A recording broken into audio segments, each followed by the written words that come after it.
आज हम बात करेंगे एक्ने, मुहासे या पिंपल के बारे में। ऐसा कोई व्यक्ति धरती पे नहीं है जिसने कभी भी अपने चेहरे पे मुहासे नहीं देखे हो। मुहासे क्यों आते हैं और टीनएजर से जब हम एडोलेसेंस में जाते हैं तो ही मुहासे क्यों आते हैं। मुहासे आने का मेन जो कारण है वो है हमारे हार्मोन का इम्बैलेंस होना। टीन एज से हम एडल्ट होते हैं तब ये प्रोसेस में हमारे बहुत सारे हार्मोन्स बॉडी में सक्रिय हो जाते हैं और इसकी वजह से हमारे पिंपल्स निकल आते हैं चेहरे पे। इस टाइम पे हमने क्या प्रिकॉशंस लेने चाहिए, उसको हमको कैसे ट्रीट करना चाहिए, फूड के साथ इसका क्या रिलेशन है, इसके बारे में ये वीडियो में हम बात करेंगे।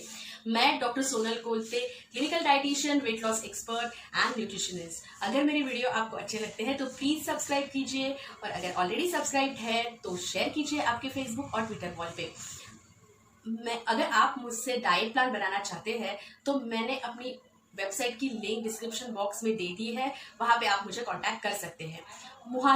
मुहासे चेहरे पे आते हैं मोस्टली और चेहरा सबसे पहले प्रेजेंटेबल रहता है सबका, तो मुहासे आना यानी एक स्ट्रेस आने वाली चीज हो जाती है।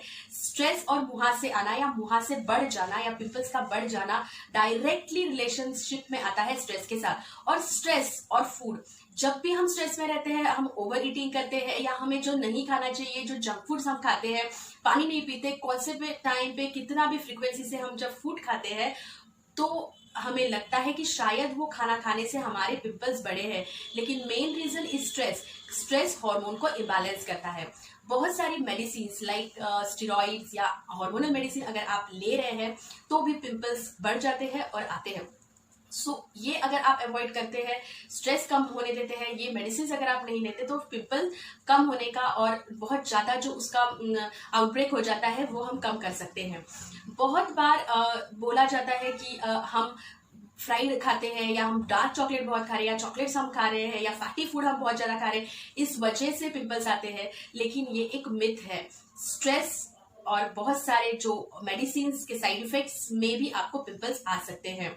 Green leafy vegetables, yogurt, whole grain pulses, whole grains हमें लेने हैं, इससे हमको बैलेंस न्यूट्रिशन मिलते हैं और बैलेंस न्यूट्रिशन में से बहुत सारे न्यूट्रिएंट बॉडी को मिलते हैं और डेफिशिएंसीज होती नहीं है, हार्मोन बैलेंस में रहते हैं। प्रोटीन रिच डाइट लेना जरूरी है क्योंकि अगर प्रोटीन आप नहीं लेंगे तो हार्मोन बनेंगे कैसे। बहुत सारे हार्मोन्स हमारे प्रोटीन से बनते हैं, प्रोटीन रिच फूड लेना बहुत जरूरी है। एक्ने आ रहे हैं लेकिन स्किन उसके साथ खराब होते जा रही है। हेल्दी स्किन के लिए हमें क्या हमारे खाने में इंक्लूड करना है ये मैं आपको बताऊंगी।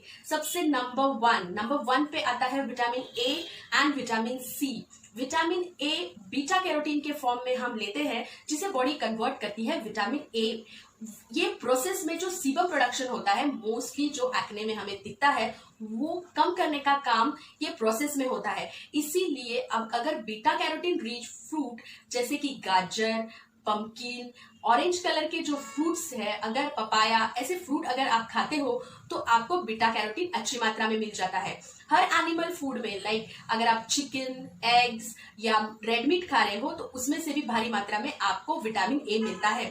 तो विटामिन ए आपको अगर प्रॉपर मिल रहा है तो आपकी स्किन हेल्दी रहेगी और सीबम प्रोडक्शन कम होगा तो अल्टीमेटली आपको पिंपल्स आना कम हो जाएगा। Second vitamin C, second number पे है विटामिन सी।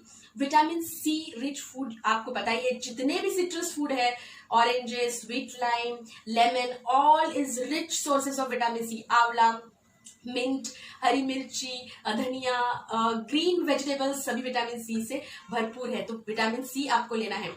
तीसरे नंबर पर है विटामिन बी6। विटामिन बी6 हमारे बहुत हार्मोन्स का प्रोडक्शन जो है, बहुत सारे हार्मोन्स हमारे शरीर में रहते हैं और अब जब हम बड़े होते जाते हैं तो हार्मोन्स अप एंड डाउन होते रहते हैं। सो एज हमारी ग्रोथ हार्मोन प्रॉपर हो, हमारी ग्रोथ अच्छी हो, हमारा ओवरऑल मेटाबॉलिज्म अच्छा रहे, तो बी6 हमें मिलता किस चीजों से है। एनिमल फूड सेट में तो हर एक विटामिन आपको मिल जाएगा।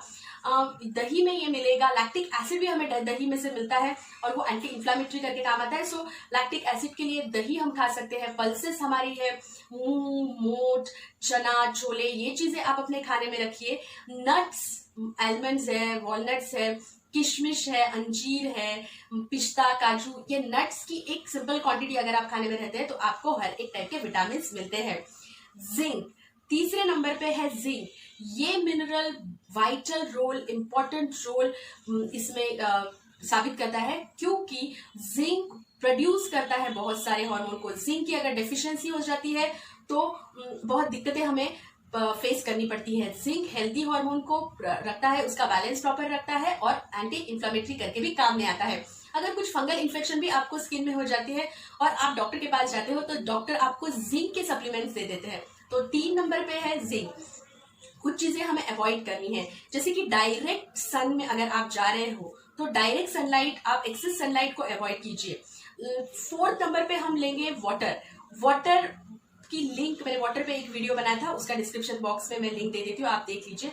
वाटर आपको लोकली अप्लाई करना है। लोकल एप्लीकेशन, आप चेहरे पे जितना पानी आप मारो और चेहरा जितना क्लीन करो तो जो माइक्रो ऑर्गेनिज्म चेहरे पे पिंपल्स क्रिएट कर रहे हैं वो वॉश आउट हो जाएंगे। एंड अगर आप पानी पीते हो तो जो ड्राइनेस ऑफ द स्किन है एंड जो एक ड्राई आपका स्किन हो रहा है और व्रिंकल्स जैसे आपके चेहरे पे लग रहे हैं तो वो कम। और अगर आपको हेल्दी और ग्लोइंग स्किन चाहिए तो कुछ चीजें आपको आपके लाइफस्टाइल में ऐड करनी होगी, जैसे कि बैलेंस न्यूट्रिशन, मैंने पहले ही आपको बता दिया। सेकंड, अगर आप स्मोकिंग करते हैं तो स्मोकिंग आपको छोड़ना पड़ेगा। एडिक्वेट स्लीप होना बहुत जरूरी है। रात की 8 घंटे की जो स्लीप है वो बहुत जरूरी है। अगर आप रात को सोते नहीं हैं और सुबह सोते हैं तो वहां पे भी कहीं ना कहीं चेहरे पे आपको वो दिखेगा। डायरेक्ट सनलाइट के बारे में भी मैंने आपको बताया ही।